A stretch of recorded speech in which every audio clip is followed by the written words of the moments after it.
Dice,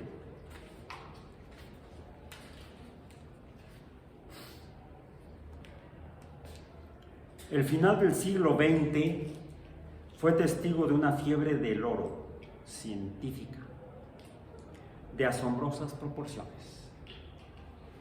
El apuro precipitado y frenético por comercializar ingeniería genética. Esa empresa avanzó con tanta rapidez, con tanto dinero, con tan pocos comentarios externos que apenas si se llegan a comprender sus dimensiones y consecuencias. La biotecnología promete la revolución más grande de la historia humana. Para fines de esta década, habrá dejado muy atrás la energía atómica y las computadoras en cuanto al efecto que habrá de ejercer sobre nuestra vida cotidiana. Tal como lo expresó un observador, comillas, la biotecnología va a transformar todos los aspectos de la vida humana, nuestros servicios médicos, nuestra alimentación, nuestra salud, nuestras diversiones, nuestro mismo cuerpo. Nada volverá a ser lo mismo. Literalmente, va a cambiar la faz del planeta. Cierra comillas. Para la revolución biotecnológica difiere de las transformaciones científicas anteriores en tres aspectos importantes. Primero, está muy difundida. Norteamérica ingresó en la era atómica a través del trabajo de una sola institución investigadora, en Los Álamos. Ingresó en la era de la computadora a través de los esfuerzos de alrededor de una docena de compañías. Pero hoy las investigaciones biotecnológicas se llevan a cabo en más de 2,000 laboratorios solo en Norteamérica. 500 compañías de gran importancia gastan 5,000 millones anuales en esta tecnología. Segundo, muchas de las investigaciones son irreflexivas o frívolas. Los esfuerzos por producir truchas más pálidas para que sean más visibles en el río, árboles cuadrados para que sea más fácil cortarlos en tablones, y células aromáticas inyectables para que una persona tenga siempre el olor de su perfume favorito, pueden parecer una broma, pero no lo son. En verdad, el hecho de que se pueda aplicar la biotecnología a las industrias tradicionalmente sujetas a los vaivenes de la moda, tales como las de los cosméticos o del tiempo libre, aumenta la preocupación por el uso caprichoso de esta poderosa tecnología nueva. Tercero, no hay control sobre las investigaciones. Nadie las supervisa. No hay legislación federal que las regule. No hay una política estatal coherente ni en Norteamérica ni en ninguna parte del mundo. Y dado que los productos de la biotecnología van desde medicinas hasta nieve artificial, pasando por cultivos mejorados, resulta difícil instrumentar una política inteligente. Pero más perturbador es el hecho de que no se encuentren voces de alerta entre los científicos mismos. Resulta notable que casi todos los que se dedican a las investigaciones sobre genética también se ocupan del comercio de biotecnología. No hay observadores imparciales. Todos tienen intereses en juego. La comercialización de biología molecular es el acontecimiento ético más pasmoso de la historia de la ciencia y tuvo lugar con velocidad desconcertante. En el transcurso de los 400 años que pasaron desde Galileo, la ciencia siempre avanzó en forma de investigación libre y abierta del funcionamiento de la naturaleza. Los científicos siempre pasaban por alto las fronteras de las naciones, manteniéndose por encima de las preocupaciones transitorias de la política e incluso de las guerras. Los científicos siempre se rebelaron contra la imposición del secreto sobre las investigaciones y hasta fruncieron el entrecejo ante la idea de patentar sus descubrimientos, al verse a sí mismos como trabajadores para el beneficio de toda la humanidad. Y durante muchas generaciones los descubrimientos de los científicos gozaron, por cierto, de la cualidad de ser peculiarmente desinteresados. Cuando en 1953 dos jóvenes investigadores de Gran Bretaña, James Watson y Francis Crick, descifraron la estructura del ADN, se aclamó su trabajo como triunfo del espíritu humano, de la búsqueda multisecular para entender el universo de manera científica. Se esperaba confiadamente que el descubrimiento de Watson y Crick sería brindado con desinterés para mayor beneficio de la humanidad. Sin embargo, eso no ocurrió. 30 años más tarde, casi todos los colegas científicos de Watson y Crick estaban dedicados a otra clase completamente diferente de proyecto. Las investigaciones sobre genética molecular se habían convertido en una vasta empresa comercial que entrañaba muchos miles de millones de dólares, y los orígenes de esta empresa se pueden localizar no en 1953, sino en abril de 1976. Esta fue la fecha en la que se celebró una ahora famosa reunión en la que Robert Swanson, capitalista de empresa de riesgo, se acercó a Herbert Boyer, bioquímico de la Universidad de California. Los dos hombres acordaron fundar una compañía comercial para explotar las técnicas de empalme de genes desarrolladas por Boyer. La nueva compañía que constituyeron, Genentech, pronto se convirtió en la más grande y de mayor éxito de las empresas pioneras de ingeniería genética. De repente pareció como si todo el mundo hubiera querido volverse rico. Compañías nuevas se anunciaban con frecuencia casi semanal y los científicos salían en tropel para explotar las investigaciones sobre genética. Para 1986, por lo menos, tras 362 científicos, incluidos 64 pertenecientes a la Academia Nacional de Ciencias, figuraban en las juntas de asesoramiento de las empresas dedicadas a la biotecnología. La cantidad de aquellos que gozaban de participación accionaria o que estaban a cargo de consultorías eran varias veces mayor. Es necesario hacer hincapié en cuán importante era realmente este cambio de actitud. En el pasado, los científicos dedicados a la investigación pura adoptaban un punto de vista snob de la aplicación comercial. Consideraban la búsqueda de dinero carente de interés en el aspecto intelectual y solo apta para tenderos. Y realizar investigaciones para la industria, aún en los prestigiosos laboratorios de la Bell o de IBM, era nada más para aquellos científicos que no habían podido conseguir el nombramiento en una universidad. De esta manera, la actitud de los científicos que hacían investigación pura era fundamentalmente crítica del trabajo de los colegas que hacían investigación aplicada y de la industria en general. Su antagonismo de larga data conservó a los científicos de universidad libres de los contaminantes lazos con la industria, y cada vez que surgía el debate sobre cuestiones tecnológicas, se contaba con científicos imparciales que discutían los temas en los niveles más altos. Pero eso ya dejó de ser verdad. Hay muy pocos biólogos moleculares y muy pocas instituciones de investigación que estén exentos de vínculos comerciales. Los días de antaño se fueron. Las investigaciones sobre genética continúan y con un ritmo más furibundo que nunca, pero se las hace en secreto, con prisa y para obtener lucro.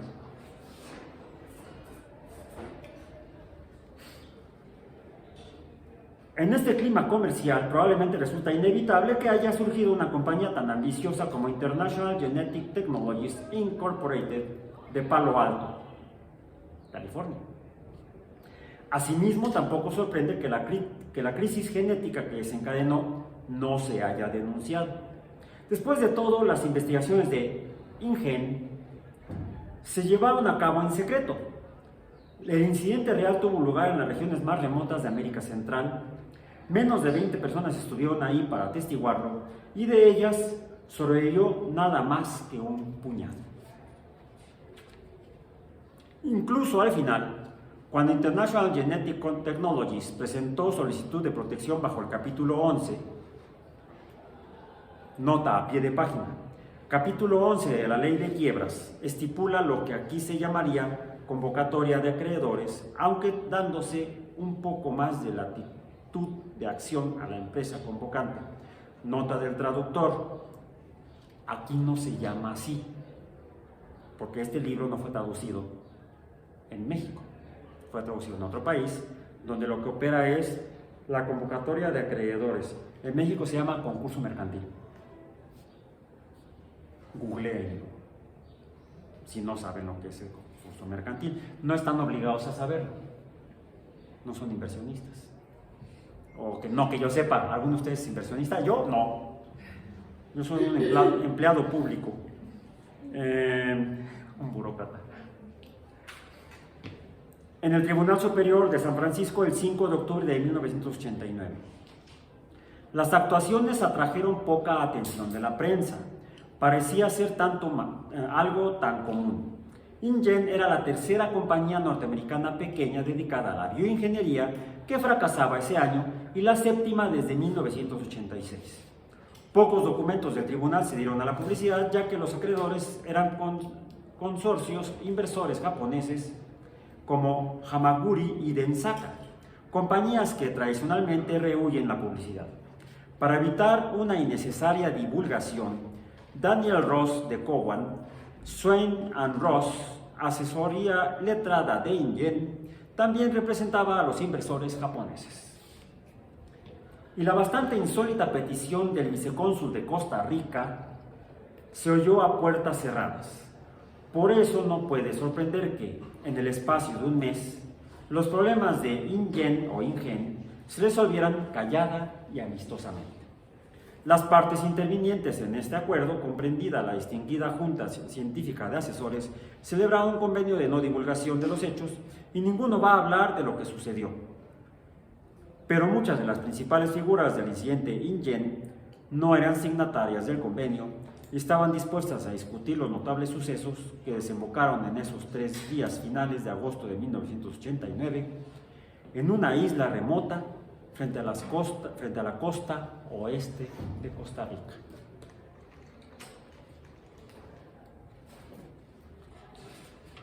En 1990, por Michael Crichton, título original de la obra, Jurassic Park. Título al español, El Parque Jurásico. Te acabo de spoiler. No, curiosamente, Michael Crichton trabajó en el guión de la versión fílmica de esta novela. Lo interesante es quién era Michael Crichton. Ya falleció por cáncer de próstata. Yo por eso me cuido. Aquí en la solapa de la portada del libro dice: Michael Crichton nació en Chicago en 1942, se graduó de médico en Harvard. Recordemos que en los Estados Unidos la medicina es un posgrado. Confieso que no sé qué estudió Michael Crichton en la licenciatura o bachelor. Normalmente quienes ingresan al doctorado en medicina, MD, Medical Doctor, requieren estudiar o biología en el bachelor, si tenía una licenciatura en biología o una licenciatura en química. Algunas de esas dos son las más comunes con las cuales ingresan luego, después del concurso, al doctorado en medicina. Por eso los médicos en los Estados Unidos sí son doctores. Aquí, si ustedes conocen un doctor que sea médico o un médico que sea doctor, no le pidan que le recete ni una aspirina, porque por lo general son médicos que se han dedicado a la investigación científica y no a la práctica clínica. Hay casos en los cuales hacen las dos cosas, conozco varios, pero el que fue mi asesor, yo a él no le pediría ni una aspirina. Médico que luego hizo un doctorado no en medicina, él era médico por la UNAM, hizo su doctorado en la Universidad de Maryland, en bioquímica. Él era un doctor en bioquímica. ¿Quién era Michael Crichton? Era un doctor en medicina. Se graduó de médico en Harvard y trabajó luego como investigador en el Instituto Salk. Hombre de talento polifacético.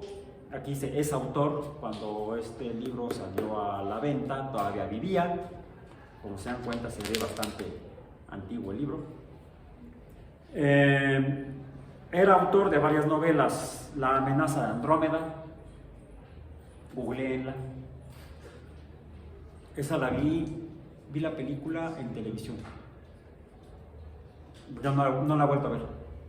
La he buscado y no la encuentro. Pero no tengo HBO. Cuando tuve, no estaba. Y ahora que tengo, cuando tengo, te conté. ¿Cuál iba la canción de Chava Flores? No me acuerdo. Sí. Esa mera. Congo, Entre caníbales y vikingos, 1977, Congo, 1982, La Esfera, 1989, Sol Naciente, 1992. De esas he visto La Amenaza de Andrómeda, La Esfera, Sol Naciente. Congo no me llama la atención, la otra no la conozco. Sol Naciente llevada a la pantalla con Sean Connery y varios ensayos. También dirigió películas de cine como Coma. ¿La han visto? Esa sí la vi. También leí la novela. Basada en un bestseller de Robin Cook, otro autor. Y la versión cinematográfica de su propia novela, El Gran Robo del Tren, 1976. El Parque Jurásico se ha convertido en su éxito más rotundo a partir del impacto mundial del multimillonario film de Steven Spielberg, que bate récords en la historia del cine. El Parque Jurásico es un thriller espeluznante, dice aquí en la contraportada, que combina información científica impecable. La acabo de leer. La primera parte de esta introducción, que fue lo que leí, está como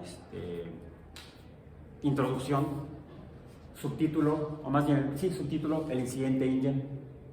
Ahí está, fue lo que leí. Luego, al final de comienza el primer capítulo, prólogo, la mordedura del raptor. Y lo demás ya no los voy a spoiler. No, ya veo la película, pero no han leído la novela. Oh, qué pena. Está en mi biblioteca personal en PDF. Ya saben dónde encontrar mi biblioteca personal. Además de que este ya no lo presto porque se está deshojando, ¿sí? Más que nada por eso. Él dice: se ha convertido en un extraordinario bestseller de la mano de la formidable película de Steven Spielberg, un fenómeno de verdadera repercusión mundial. Todo se desarrolla en una remota isla selvática de Costa Rica, donde un grupo de científicos crea, mediante manipulaciones genéticas, un zoológico de dinosaurios vivientes.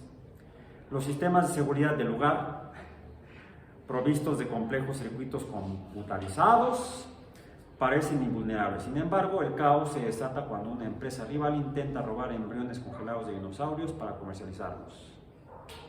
Durante 24 horas dramáticas, la emergencia pone en peligro al mundo. Wow.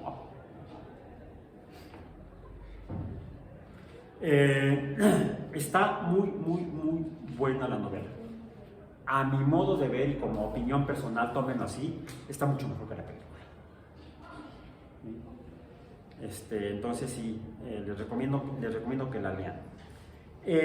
¿Cuál es la parte de lo que leí que constituye información científica impecable?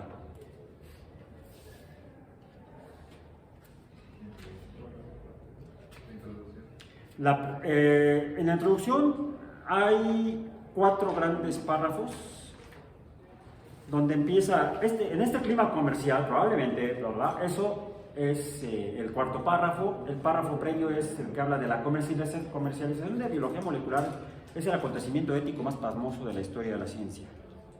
Es el tercer párrafo. No son 3 párrafos, 3 grandes párrafos. Y el primer párrafo es el que habla de históricamente, el final del siglo XX fue testigo de una fiebre del oro científica. Bien.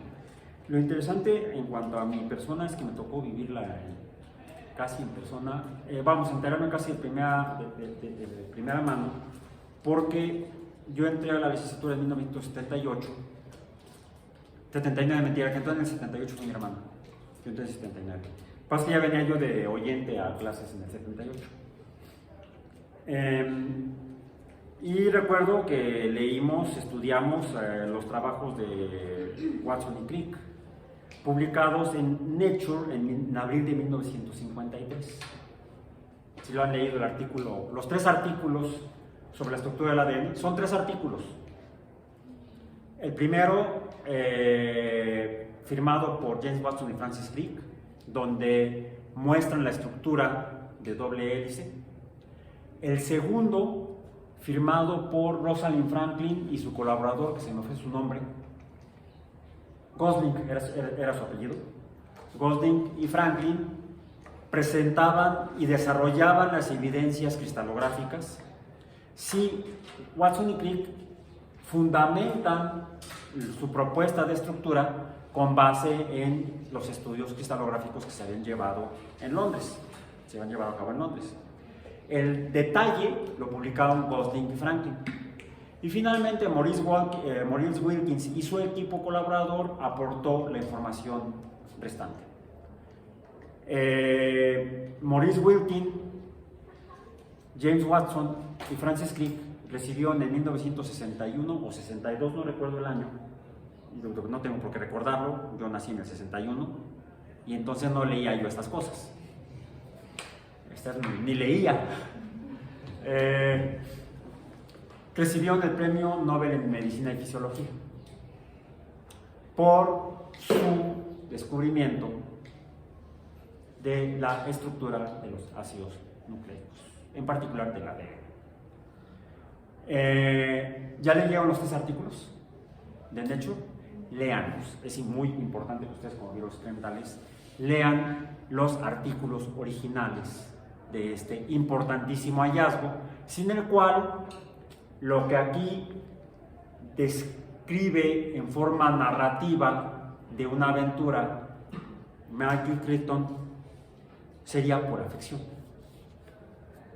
Hay una buena parte de este texto que no solamente está sustentado en evidencia científica, sino que describe hechos científicos de manera muy precisa. Es por eso que esto, dado que presenta hechos ficticios y hechos verídicos fundados en ciencia, es una verdadera obra de ciencia ficción. Un tanto como el Frankenstein de Mary Shelley.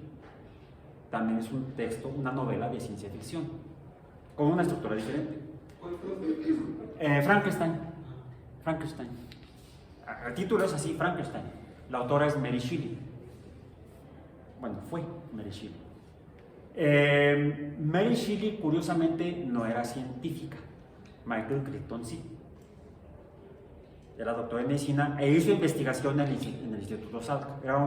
No solamente era un médico, sino que en lugar de dedicarse a la práctica clínica, se dedicó a la investigación científica durante un tiempo, pero finalmente mejor se dedicó a escribir ficción. Alguna muy ficticia, otra muy ciencia ficción. Mary Shelley no era científica, sin embargo, si uno se ubica en la época y lee el Frankenstein,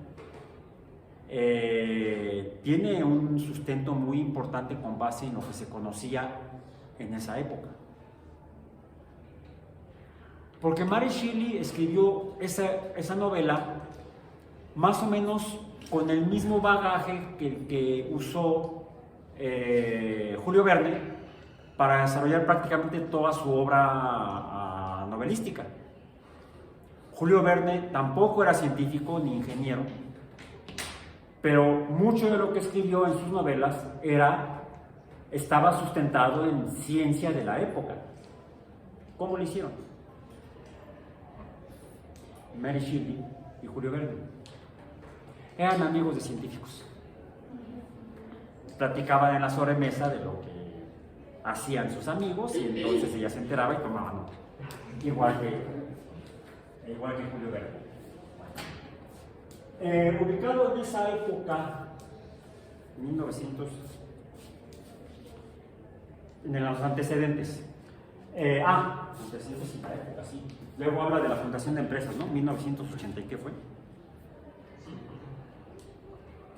Menciona, el primer año que menciona es 1953, el segundo es 1976, ¿sí? De la reunión de Herbert Boyer con Robert Swanson para fundar Genentech. Esa yo la leí en las noticias, en los periódicos. ¿Qué es eso? En 1976 yo ya estaba estudiando el bachillerato y ya yo tenía idea de que quería estudiar o química o biología. De hecho, por eso, estudiando el bachillerato en el sistema de la prepa UNAM, terminé tomando el área 2. ya bien orientado hacia las ciencias biológicas, hacia la biología. Entonces ya estaba yo más empapado en 1976, a los 15 años de edad, estaba más interesado en enterarme qué había de ciencia, ¿sí? Y ya no solamente lo que me motivó inicialmente, que habían sido los viajes espaciales, sino más orientado hacia la biología. Fue por eso que me enteré en las noticias de la creación de una empresa que hacía ingeniería genética en California, Herbert Boyer, 1976. 6 años después, no, fue antes, fue en esa época, 1976. En esa misma época, en México, ¿qué sucedió? 1976. Traten de recordar. Miren para arriba, voltea hacia arriba, voltea hacia abajo, voltea para allá, y luego para allá. ¿Qué es lo que ven? 1974 se fundó la UAM. No solamente la UAM, la Universidad Autónoma Metropolitana. Este fue un plan del gobierno de la República en aquel momento. El presidente era Luis Echeverría Álvarez, que había sido el secretario de Gobernación del presidente anterior, Gustavo Díaz Ordaz, que había enfrentado la crisis estudiantil de 1968. Eso sí saben qué sucedió. Ya ven que el 2 de octubre no se olvida. Siempre viene en el calendario. El que parece que se les olvida es el 29 de febrero, no siempre lo ponen. A veces será porque se les olvida, no, ahí obedece un modelo astronómico. Bien. En 1968 se da este movimiento de protesta política de la juventud mexicana en demanda de... Cierto, al principio todo el relajo empezó por una bronca entre estudiantes. Ahí el problema fue que el gobierno operó de manera bastante torpe y les mandó a los granaderos para madrearlos. Que se hubieran madreado ellos solos, ¿no? Pero el gobierno, el problema es que estaban muy excitados porque México iba a ser sede del mundo, iba a estar con los ojos del mundo encima del país y encima de la ciudad. ¿Qué ocurrió en 1968? También los Juegos Olímpicos. Y los primeros que se iban a transmitir por el avance tecnológico que había habido y la carrera espacial y los satélites de telecomunicaciones, el primer evento de alcance mundial que se iba a transmitir en vivo al mundo. Imagínense, íbamos a estar ahí en vista de todos. Entonces, quizá eso fue un factor que provocó un exceso en las respuestas del gobierno a cualquier protesta social y terminamos con una matanza en la Plaza de las Tres Culturas. Siendo el secretario de Gobernación, por lo tanto, el encargado de la política local, Luis Echeverría Álvarez, quien resulta electo para la presidencia en 1970. Como una respuesta del gobierno de Echeverría a los eventos y las demandas sociales justas planteadas durante el movimiento estudiantil, toma la decisión de implementar en su política de gobierno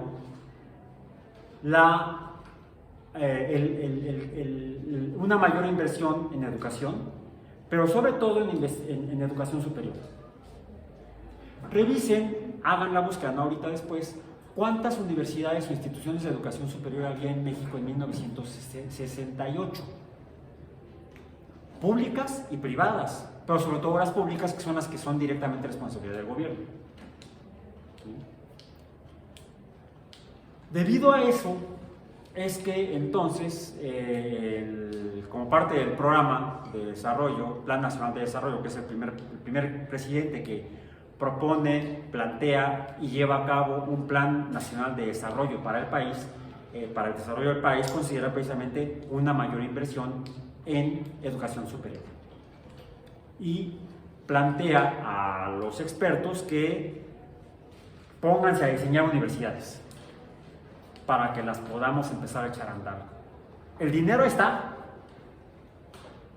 Pero sobre todo, algo que se dieron cuenta es que no solamente había pocas instituciones de educación superior en México, sino que además las que había estaban como muy centralizadas en algunos estados o ciudades.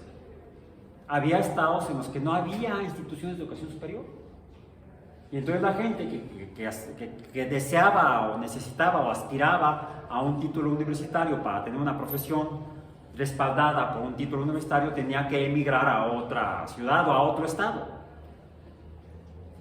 Entonces se empiezan a crear universidades, bueno, a plantear la fundación de nuevas universidades en estados donde no los había.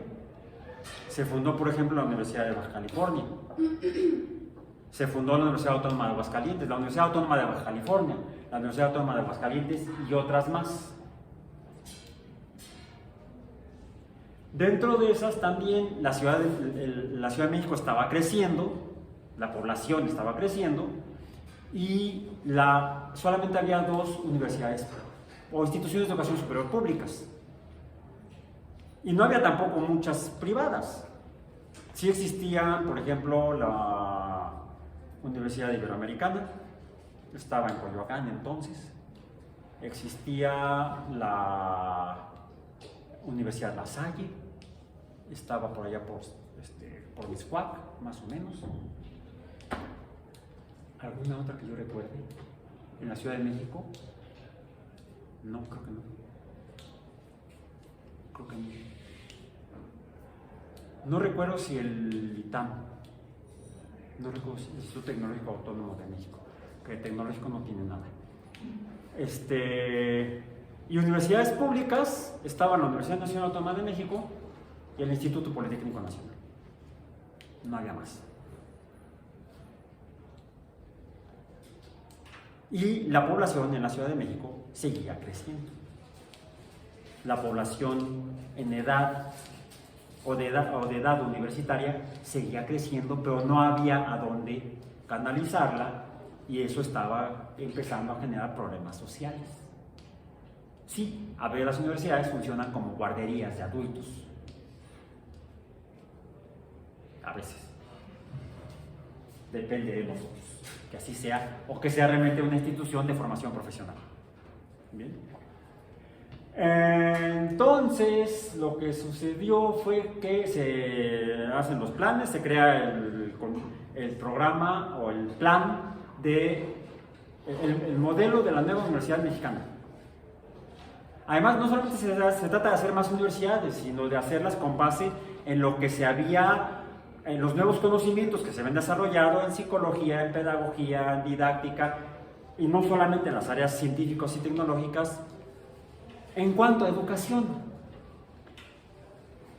Por eso es que la Universidad Autónoma Metropolitana se crea como una estructura diferente a la de la Universidad Nacional Autónoma de México, que es una universidad organizada en facultades e institutos.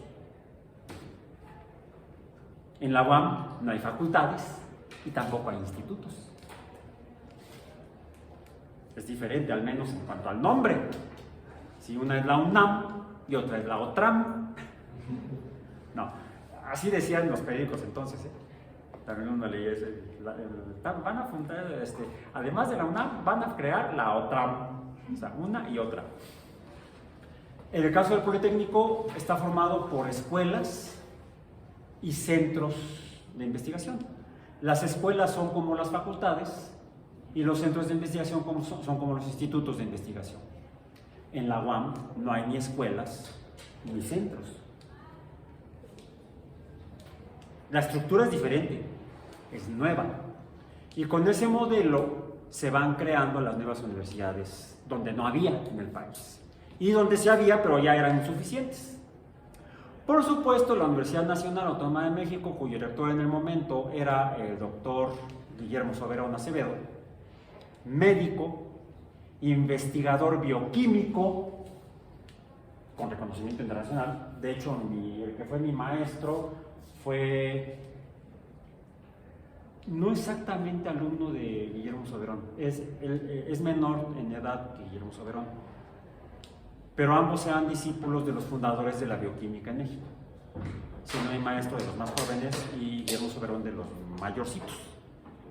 Médicos investigadores en la Universidad Nacional, en la Facultad de Medicina de la UNAM, donde en la década del 50 se había fundado por primera vez en México un departamento de investigación bioquímica, en el cual se formó Guillermo Soberón. Guillermo Soberón, entonces, siendo rector de la UNAM, acude al gobierno de México. La UNAM es una universidad federal, una universidad pública, y pues, la UNAM es la UNAM.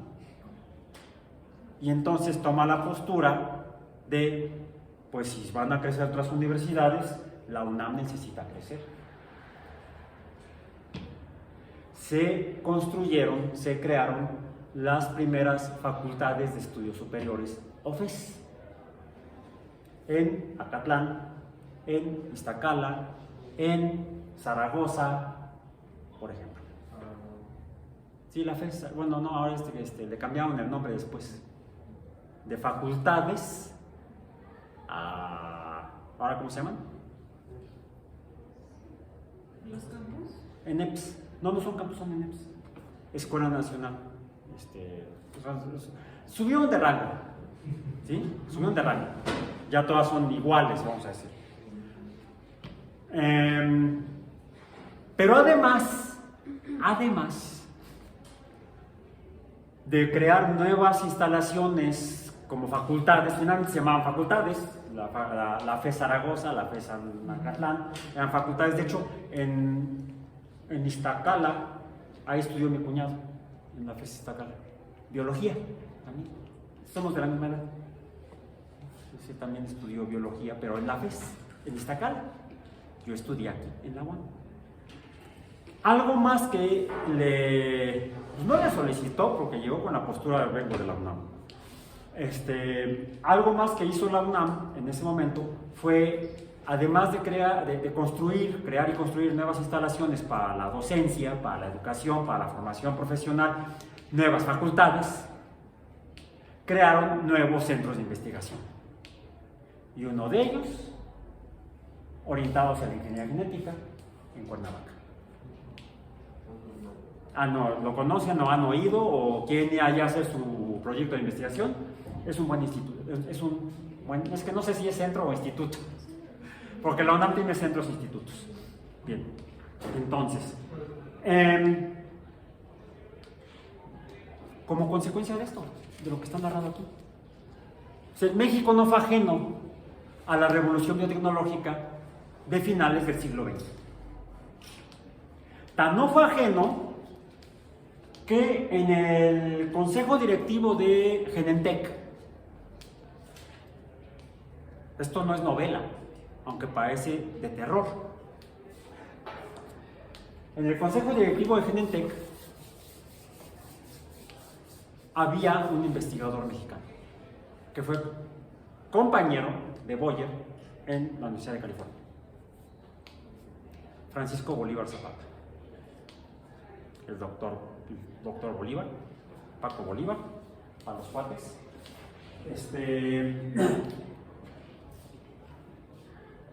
Fue miembro fundador de Genentech. Fue inversionista en Genentech. Y a partir de entonces, en las universidades del mundo y en México tampoco fue diferente, yo empecé a ver candados en los refrigeradores.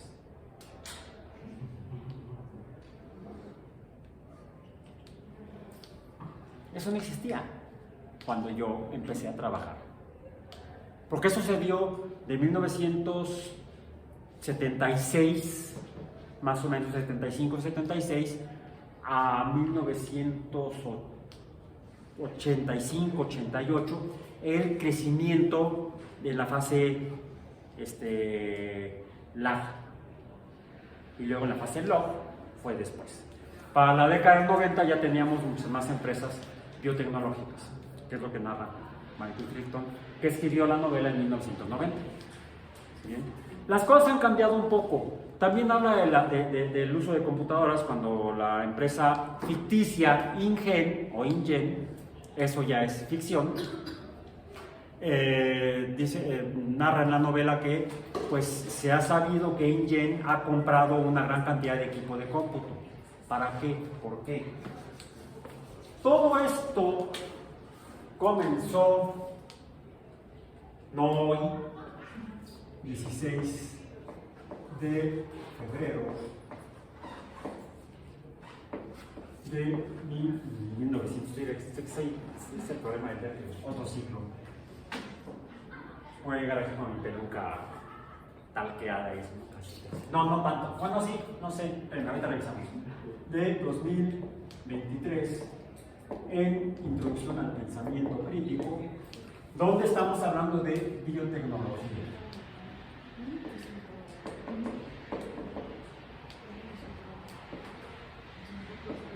Curiosamente, aquí en la UAM tenemos un departamento, y en la División de Ciencias Biológicas de la Unidad de Iztapalapa, no en Xochimilco, donde también hay una División de Ciencias Biológicas y de la Salud, tenemos un departamento de biotecnología.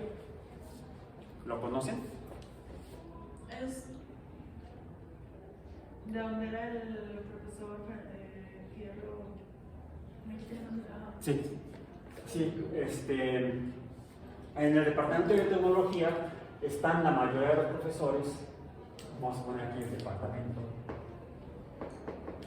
En la UAM, Iztapalapa, es donde están la mayoría de los profesores que trabajan y dan clases en la licenciatura de Ingeniería en Alimentos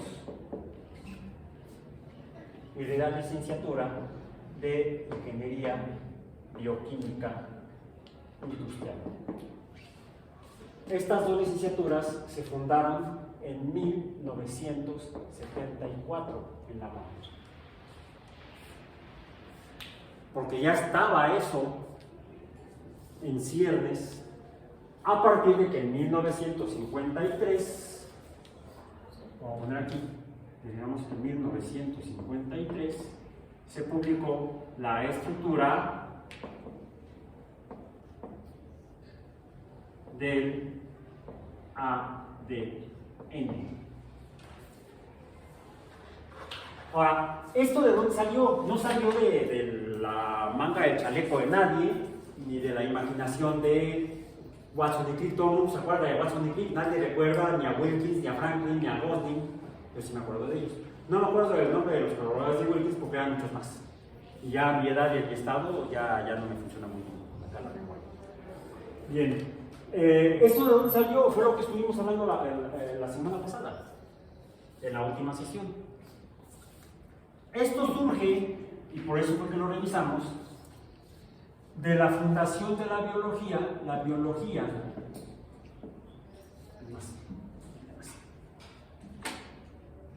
biología como tal, como ciencia, se funda entre el siglo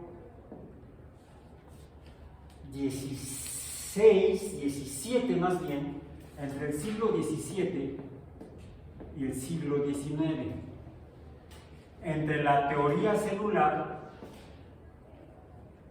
que comienza a desarrollarse en el siglo XVII a partir de los trabajos de la microscopía óptica,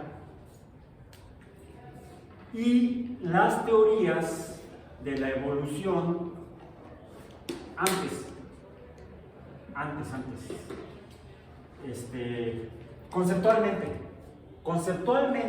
si nos preguntamos qué es la biología es el estudio de los seres vivos, tenemos que contestar la pregunta de qué es un ser vivo. Por cierto, ayer les compartí ya en el CIPI el esquema de las 6 características de los seres vivos. ¿Ya la vieron? Para que la descarguen, ya la puedan tener.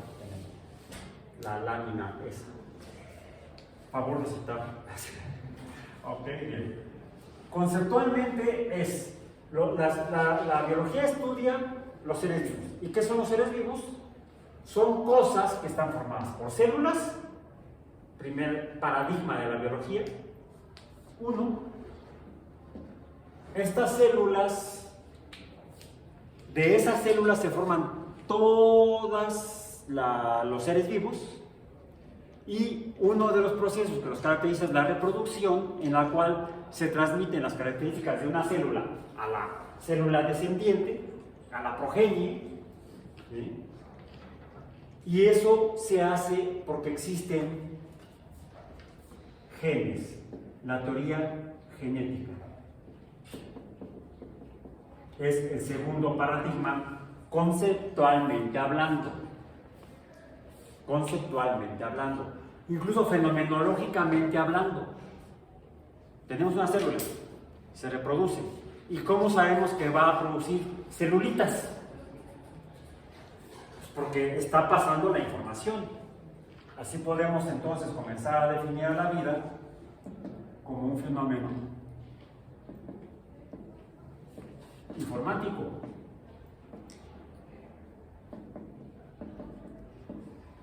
Es un fenómeno de procesos de información. Pero a veces cuando se transmite información hay errores. ¿Han jugado ustedes teléfono descompuesto?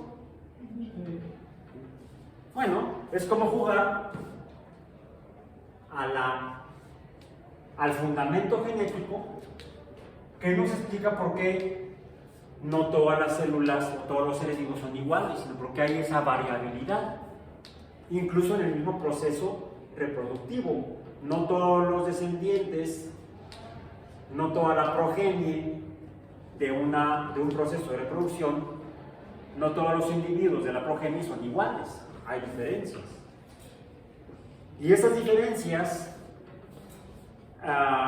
incluso llevan al hecho de que algunos sobrevivan y otros no. Incluso que ante cambios en el ambiente, algunos sobrevivan preferentemente sobre otros. Y esto, a lo largo de mucho tiempo, provoca que los últimos descendientes de un primer organismo parental o maternal, estos descendientes sean muy diferentes del ancestro antiguo. Y que incluso tal vez haya otros descendientes que sean más parecidos al ancestro común. Es decir, así es como se forman las especies, por medio de la selección de los individuos variantes en la reproducción. Eso nos habla de un proceso cambiante. El proceso cambiante se llama evolución. Y la evolución es el mecanismo por el cual se forman las especies, mediante su supervivencia en el entorno, en la naturaleza, en el ambiente. Es decir, el ambiente, la naturaleza, vamos a decir como que si tuviera voluntad, si fuera divina, estaría seleccionando quién vive y quién muere. Bueno, quién continúa una línea de descendientes y quién llega hasta una etapa y hasta ahí llegó. Muchas gracias por participar. Mejor suerte la próxima vez. No, porque no habrá próxima vez. Es lo que sucede con la extinción. Entonces, las diferentes variantes o variedades de organismos o especies se producen por medio de este proceso evolutivo. Es decir, es la tercera teoría, conceptual y fenomenológicamente, de lo que son los seres vivos, que es la teoría evolutiva. El detalle de esta teoría evolutiva planteada cronológicamente más o menos en la misma época, estas dos, entre 1850 y 1860, 64, estoy hablando de décadas, 1858, 59, 1864, 65, es que esta en particular describe el mecanismo a bastante detalle de cómo funciona esa selección, cómo sucede, cómo ocurre, al menos en lo general, y en una primera explicación. Desde entonces, ya después de 170 años, vamos para los 170 años, un poco más de 170 años, pues hemos ido descubriendo de manera más detallada cómo funcionan estas dos en conjunto. Todas ellas dentro de estas cosas de las cervezas. Entonces, esto es el antecedente a lo que ocurre 100 años después, poco menos de 100 años después del descubrimiento de la teoría evolutiva y la teoría genética. Ya leyeron entonces el texto de Mendel.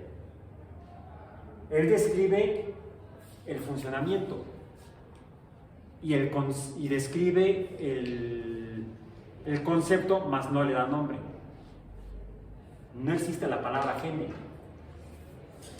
Pero, posteriormente a ello, los estudiosos de ese fenómeno le podemos llamar genetólogos o genetistas. Genetólogos, nunca lo había escuchado ni en mí mismo. Desarrollan, acuñan el término gene, algunos le dicen gen en español. ¿Sí? De hecho, en este libro, que es de aquella época,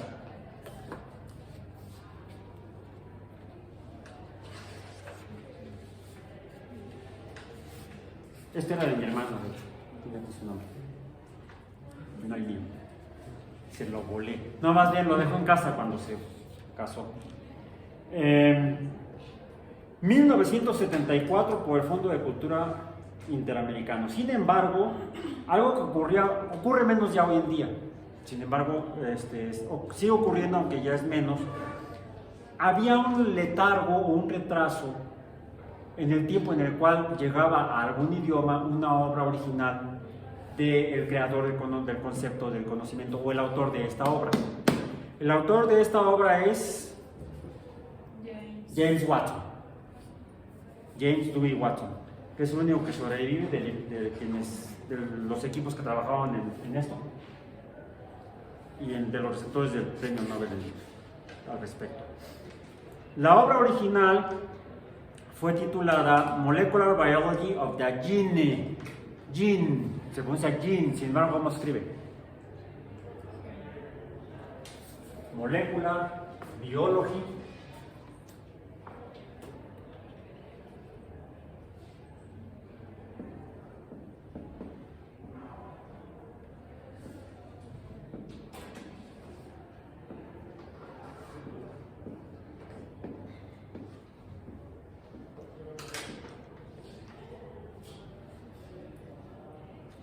pero está traducido por el Fondo de Cultura, por el Fondo Educativo Interamericano.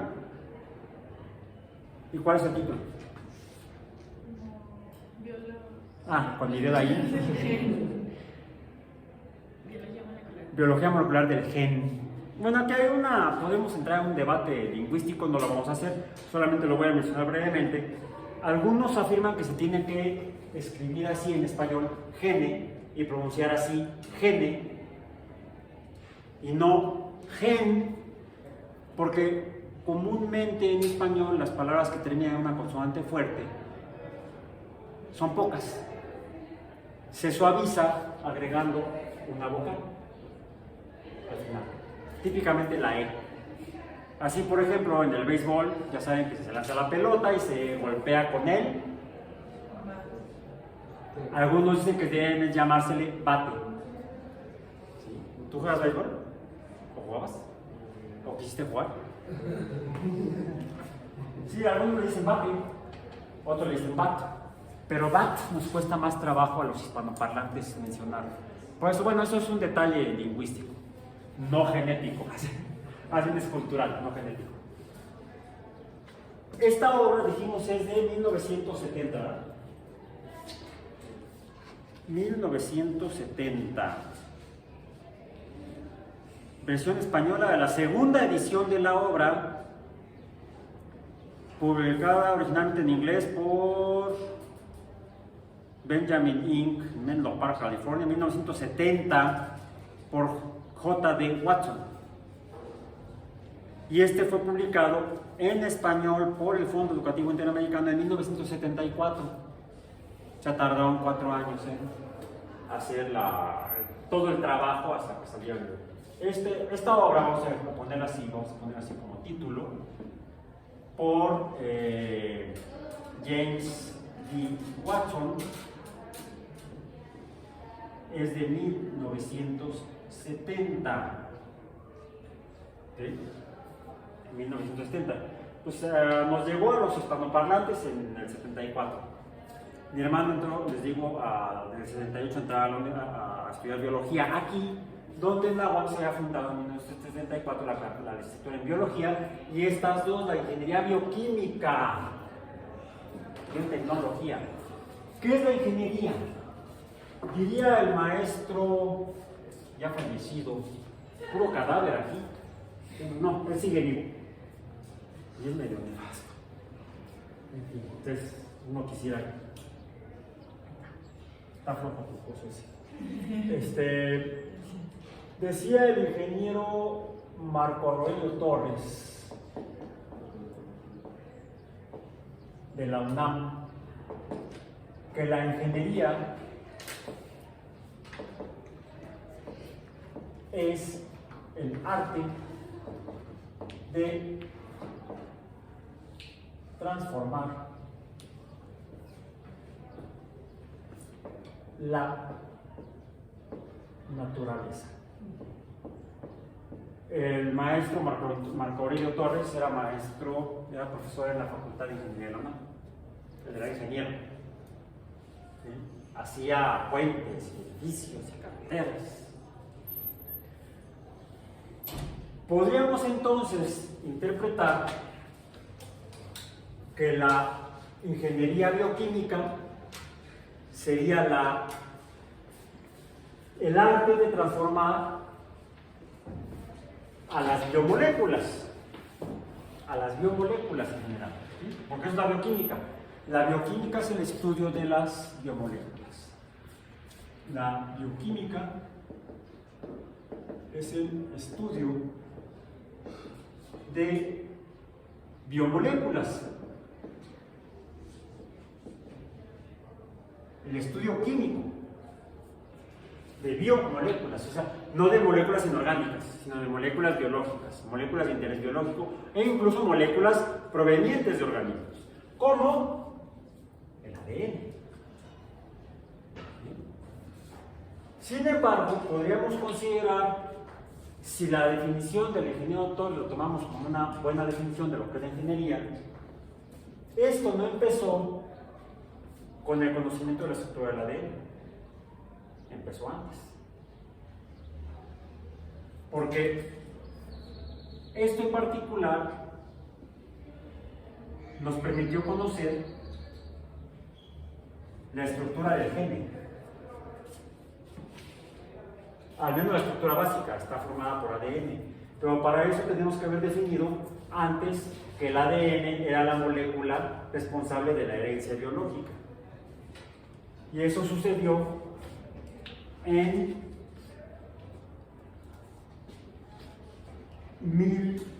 no recuerdo el año, pero fue en la década de 1930, porque fue antes de la Segunda Guerra Mundial, aproximadamente, vamos a ponerlo así, por el grupo de Avery, MacLeod y MacArthur.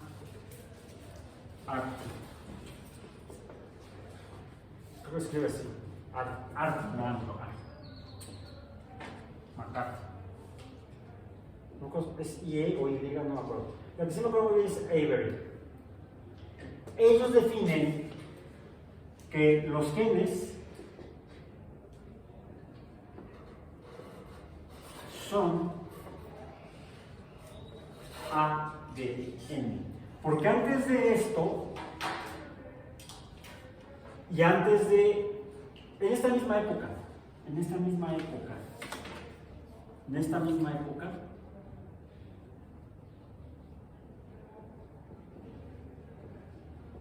nace la química orgánica. O sea, se van conjuntando. Nace la química orgánica, que se concibe como la química de las moléculas de origen biológico. Ojo, las moléculas de origen biológico. en particular a partir de la síntesis accidental de urea por Friedrich Wöhler. Friedrich Wöhler, un químico de mediados del siglo XIX, accidentalmente juntando amoníaco y no cuál otro reactivo, al final observa que se cristaliza, que tiene unos cristales en su matraz, unos cristales que le parecen conocidos. Y cuando se pone a revisar en su laboratorio sus muestras de diferentes compuestos químicos, encuentra unos cristales que son iguales a los que él había obtenido accidentalmente. Era urea. Antes de eso, los filósofos y los científicos, los químicos, porque la química se funda a partir de 1806 con la publicación de la Nueva Filosofía Química por Robert Dalton. Es ahí donde podemos mencionar, así como la física, al menos la mecánica o al menos la dinámica se funda con los principios de Newton en 1686, pues la química se funda con la teoría química en la obra de Robert Dalton en 1806. Entonces la química ya existía cuando estos trabajos de Mendel y Darwin y Wallace fueron publicados a mediados del siglo XIX.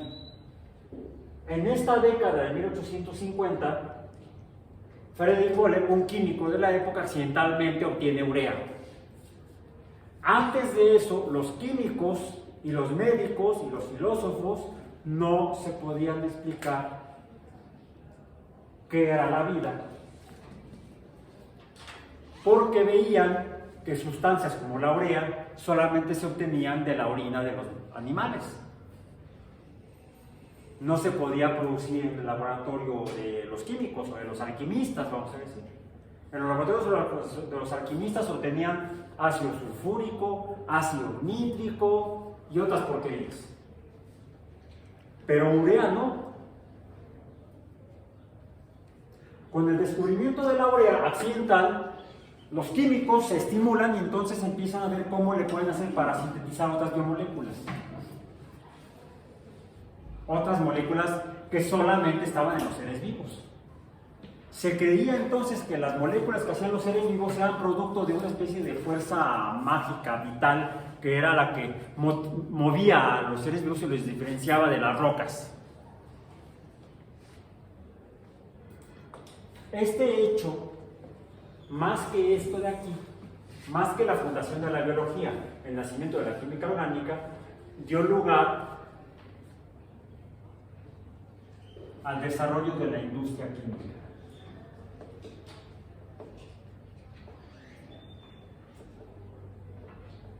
Y de hecho, finalmente, por ejemplo, al otorgamiento de los premios Nobel.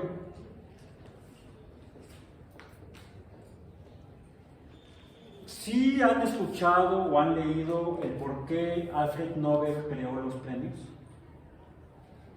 Fue una especie de penitencia personal. Cuando tomó conciencia que sus principales hallazgos y aportaciones en química habían constituido, él lo veía, sus productos químicos que él obtenía, que él inventó, él esperaba que fueran útiles para el beneficio de la humanidad, por ejemplo, a partir de impulsar las actividades de ingeniería convencional, poder remover montañas, para poder hacer caminos y puentes, etc. Trabajó sobre explosivos, en el desarrollo de explosivos. Pero a finales del siglo XIX se dieron las primeras guerras. Los cañones ya existían desde antes, desde la época napoleónica al menos. Ya en la guerra de independencia se usaban cañones en México, ¿no? Bueno, en la Nueva España. Y en la guerra de independencia de las 13 colonias y en las guerras europeas ya se usaban los cañones, pero se usaba pólvora como explosivo. A partir del desarrollo de la química por la nueva teoría química de Robert Dalton y sobre todo el desarrollo de la química orgánica desde mediados del siglo XIX, se empezó a trabajar entonces ya sobre la producción de explosivos sintéticos, que fue algo de lo que hizo Alfred Nobel, él pensando en ayudar a la construcción, a obtener materiales para hacer obras de construcción en beneficio de la humanidad. Pero las naciones empezaron a usarlo para destruirse unos a otros. Y él se sintió responsable de ello. Y por eso, como para saldar su culpa, creó los premios Nobel para premiar, para reconocer el mérito de las aportaciones de ciencia en física, en química y en medicina y fisiología que beneficiaran a la humanidad.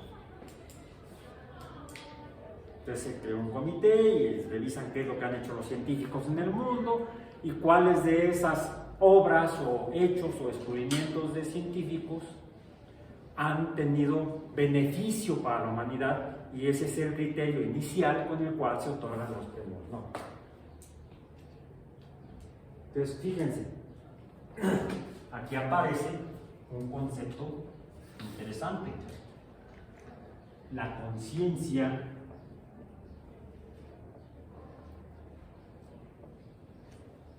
de las consecuencias.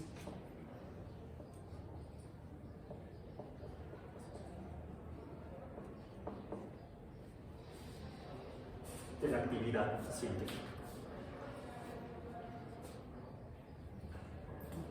Principios del siglo XX.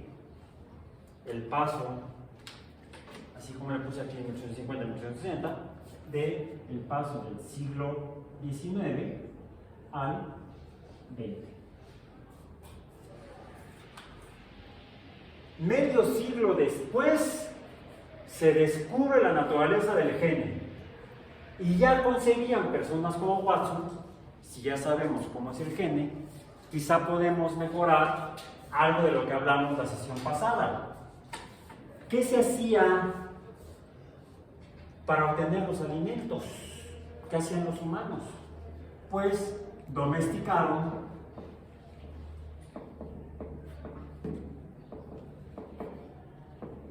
de plantas y animales. También, por ejemplo, debemos incluir a los hongos, a las levaduras, que son hongos. O no hemos hecho bebidas alcohólicas desde tiempos de los egipcios o fenicios, al menos. Pan esponjado, y no solamente el pan árabe aplastado por las levaduras. Hace ya mucho tiempo que aprendimos a transformar la naturaleza biológica. Entonces, ¿para qué preocuparse? Lo hacemos esto fue hace aproximadamente 30,000 años. Que inventamos la ingeniería biológica, la manipulación de los seres vivos. Pero lo hacíamos manipulando el proceso reproductivo, solamente. El proceso reproductivo a nivel de organismos completos. Favorecíamos la reproducción de unos y evitábamos la reproducción de otros. Hacíamos una selección artificial, no una selección natural. Bien. ¿Qué sucede a partir de 1953? Pero más en la década del 70, ya conocemos la estructura del ADN, pero no es sencilla. Poco después se descubre el código genético, que son los ácidos nucleicos, están formados por bases púricas y pirimídicas, el ADN por 4 de ellas, 2 púricas, 2 pirimídicas, que la parte importante que realmente es la que ameritó que les dieran el Nobel en Medicina y Fisiología, fue... nada más. Esto. Vamos, no es nada, es una tarjeta. Pues, ¿qué caso tiene? ¿No? Esta fue la aportación brillante de James Watson y Francis Crick. La complementariedad de las bases púricas y pirimídicas, porque esto sí explica cómo funciona la herencia biológica.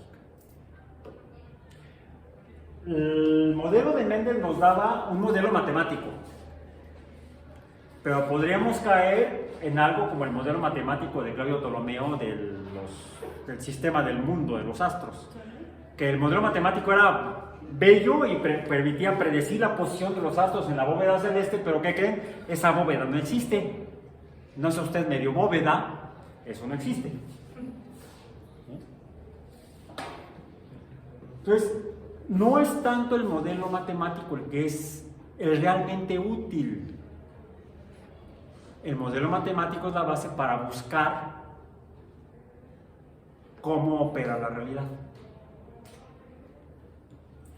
De hecho, ya había un modelo matemático previo a este.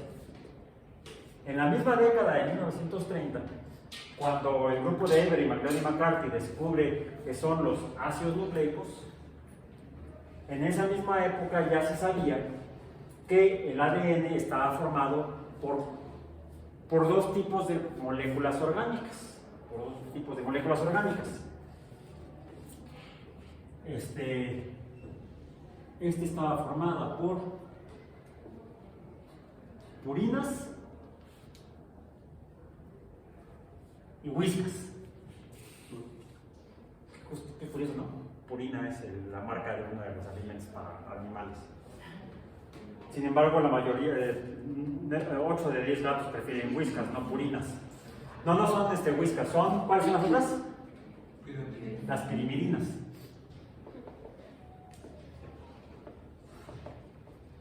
Estas tienen más o menos esta estructura, son heterociclos hexagonales, mientras que estos son dímeros de heterociclos. Estas son así. ¿Ok? Las purinas son más grandes que las pirimirinas, y eso representaba un problema para poder entender cómo funciona esto. Precisamente algo que encontró, afortunadamente, James Watson, que no sabía nada de química. James Watson era biólogo, se graduó como ornitólogo de la Universidad de Chicago, luego hizo un doctorado en bioquímica, como le hizo, no sé, pero obtuvo su doctorado en bioquímica y ya con el doctorado se fue a hacer un postdoc a Inglaterra, en el que se incorporó a el Cavendish, donde finalmente terminó trabajando junto con Francis Crick en la estructura del ADN. Por eso que llegó a eso. Y el que tuvo la idea de cómo era posible que estas dos bases púricas, las bases púricas y las pirimidinas, fueran complementarias matemáticamente, se sabía desde la década del 30. Pero nadie opinaba, bueno, ok, por cada purina hay una pirimidina. Ahora, de estas hay dos y de estas hay dos en el ADN. Y por cada dos de estas hay dos de las otras. Y es más, por cada A hay una T y por cada C hay una G. So what? Nadie podía explicar en la realidad de los organismos cómo funcionaba el ADN. Hasta que en la década de 1950 encuentran PIC, que embonan de maravilla. Previamente, pocas semanas antes de que Watson y Crick publicaran esta estructura para el ADN, el mejor químico que había en el mundo a mediados del siglo XX había publicado la estructura del ADN. Linus Pauling. Ustedes estudiaron química, ¿sí? Estudiaron el enlace químico. Bueno, le deben ese conocimiento del enlace químico a Linus Pauling, que recibió el premio Nobel de química, el premio Nobel en química, por su descubrimiento de la estructura de las proteínas. La estructura del alfa hélice de las proteínas fue descubierta por Linus Pauling, quien había estudiado el enlace químico. Entonces si no era el mejor, era uno de los mejores químicos en el mundo a mediados del siglo XX. Bueno, Linus Pauling publicó, lo voy a poner aquí en rojo para que se note, Linus Pauling en 1953, antes de Pauling publicó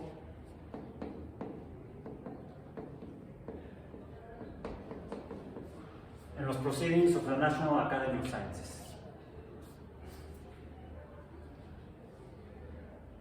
Al mejor cazador se le va la liebre. Metió la pata hasta acá.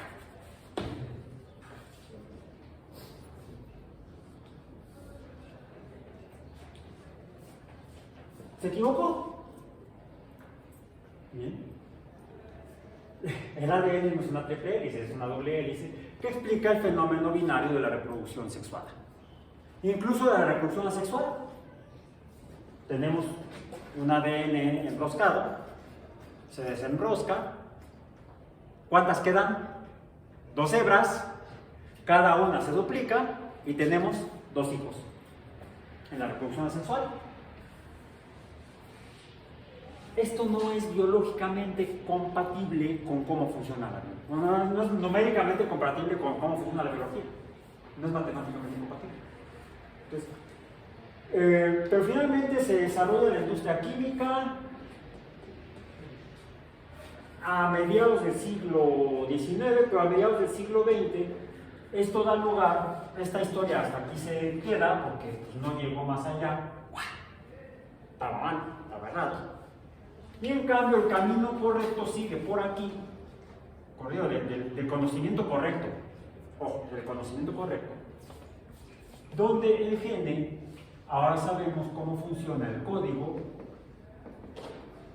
y en la década de 1970 se descubren las enzimas, se comienzan a descubrir las enzimas que permiten manipular el código genético. Si ahora tenemos hasta el CRISP, y los Chococrisp, y la Azucarit, y los Cornflake, no, el CRISPR, ¿sí? Que ya es, lo que hemos hecho es pasar de la simple domesticación de especies hace 30.000 años a una mayor capacidad de modificar, supuestamente con mayor detalle,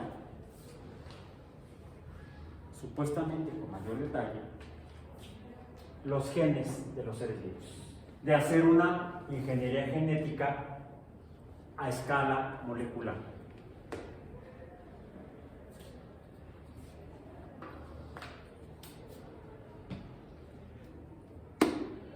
Esta novela, ya sea la novela misma o la película, el argumento, se basan en esta historia real de crimen y misterio. No, el problema es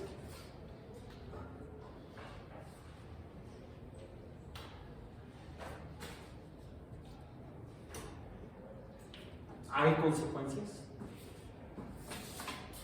O como pensaba Alfred Nobel, toda la humanidad va a ser feliz usando los explosivos, toda la humanidad va a ser feliz usando la manipulación de genes.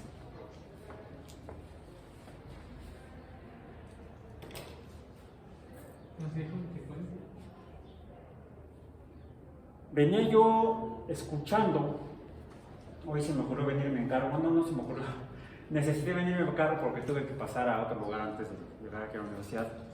Y hacerlo en transporte público me iba a tomar más tiempo, no habría llegado yo a clase a la hora indicada. Entonces me permitió venir escuchando en la radio un programa de noticias donde mencionan un decreto que publicó ayer, se publicó ayer en el Diario Oficial de la Federación. Ayer no, hoy es 16, no, antier, hace 2 días, el día 14, se publicó un diario, no, en el Diario Oficial de la Federación, en el DOF,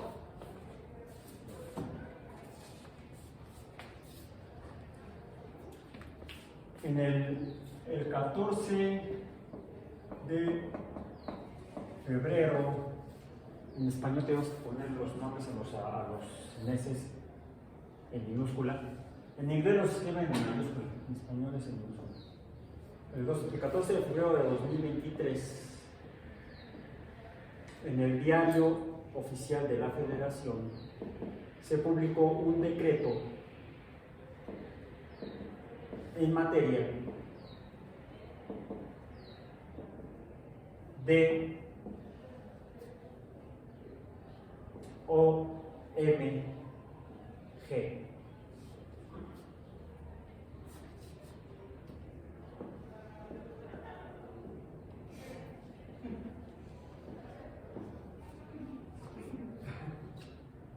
No, organismos modificados genéticamente. Se publicó un decreto en materia de organismos genéticamente. En realidad lo escriben al revés, este es al revés. Le ponen organismos genéticamente modificados, nada más que si ya no me sale. Oh my god, oh god my. No. No, yo para ser coherente tendría que escribirlo así.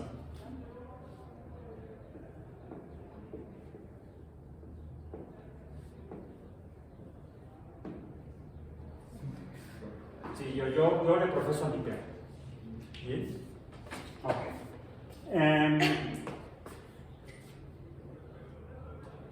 Revísenlo. Revísenlo. Porque tal vez tenga incidencia en su futuro profesional y en el futuro del país. Al menos ahí dice que sin maíz no hay país. Y las tortillas para mis tacos al pastor.